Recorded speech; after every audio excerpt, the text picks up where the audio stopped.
Hallelujah. Oh, thank you, Lord. Kapatid, kaibigan, kung anong tinatamasa mo sa oras na ito, dahil sa ginawa ni Jesus sa krus ng Kalbaryo, ibinigay niya ang kanyang buhay para sa iyo. Nung ibinigay ni Jesus ang kanyang buhay sa krus, ikaw at ako ay makasalanan. Ikaw at ako ay gumagawa ng mga bagay na taliwas sa kalooban ng Diyos. Ikaw at ako ay kagaya tayo ng mga tao na sumisigaw nung unang panahon na si Jesus ay ipako sa krus. Hindi natin siya kinikilalang Diyos ng ating mga buhay. Ginagawa natin ang bawat maibigan natin. Ngunit sa oras na ito, ikaw at ako, nang tanggapin natin si Jesus bilang Diyos at sariling tagapagligtas, na bago ang ating mga buhay, na bago ang ating isipan, ang dating magulo na ating buhay, ito'y naging maayos. Ang ating puso na sugatan dahil naranasan natin ang kaapihan sa mundong ito. Halos ayaw nating magpatawad. But because of Jesus, natuto tayong magpatawad. Dahil ikaw at ako ay pinatawad ang lahat ng ating mga kasalanan. Kaya sa oras na ito, ano man ang iyong nararanasan, ang sabi ng Panginoong Jesus, naganap na, tapos na. Binayaran na ni Jesus sa krus. At sa oras na ito, angkinin mo ang pagpapahala ng krus ng Kalbaryo. At sa oras na ito, bago natin pasalamatan ang Diyos, pwede po ba ikaw at ako, i-focus mo ang iyong puso at isipan sa krus?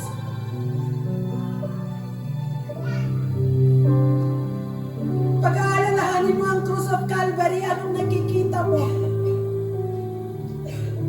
Nakita mo si Jesus, nakadiba, nakapako ang kanyang dalawang kamay, nakapako ang kanyang mga paa,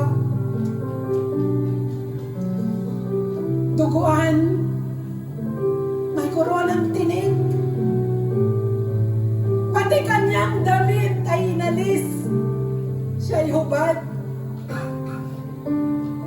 dinuraan, kinutya, nilatigo, tinadyakan, inalibra, lahat ng yon tinanggap niya para sa iyo. Inialay niya ang kanyang buhay para sa iyo, para sa akin, para sa ating lahat. Ganon kanya kamahal. Mahal na mahal ka ng Diyos. At mula ng araw na tinanggap mo si Jesus as your Lord and Savior, pinapasok mo ang pag-ibig sa puso mo at sa iyong tahanan. The love of God came to your heart, entered to your heart, into your home. And that love of God, ang nais ng Lord, ito'y makita sa iyong buhay. Na ang buhay mo magbigay ng kaluguran sa Diyos. Sapagkat ikaw ay kanyang pinili. Ang sabi ng Panginoong Jesus, anak, sa kabila ng iyong weaknesses, ng iyong kahinaan, pinili kita, anak.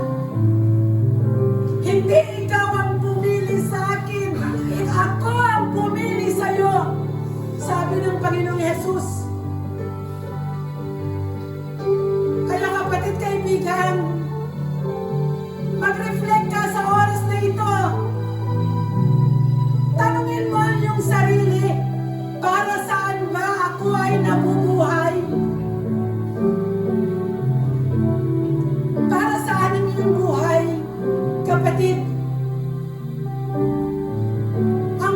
natin ay maikli lang.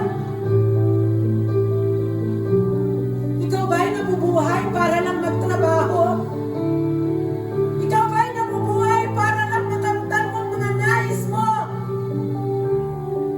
O dahil ikaw ay nabubuhay sapagkat may plano ang Diyos sa iyong buhay,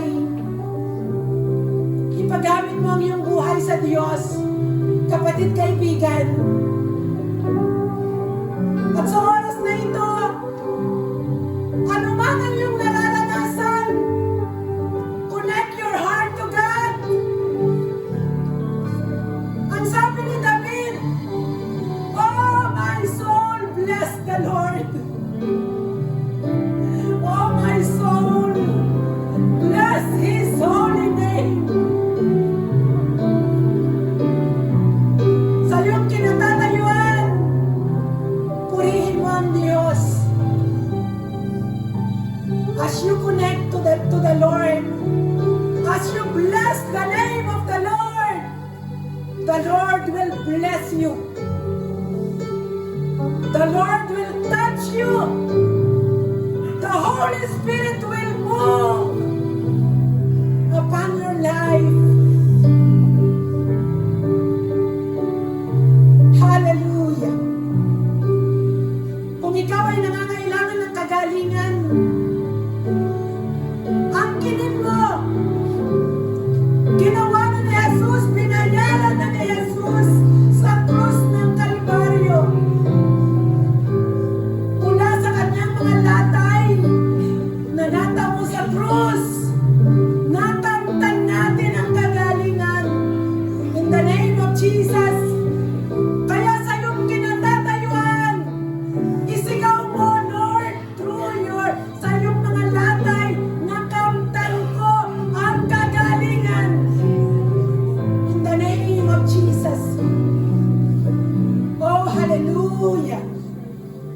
Oh, hallelujah, Jesus. Hindi kami karapat-dapat, O Diyos. Ngunit salamat, minarapat mo kami.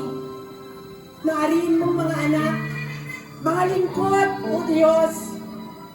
Kaya sa oras na ito, all we want to stay in your holy presence in the name of Jesus. Oh, narabakia, narabashik, basyande. Come on, church.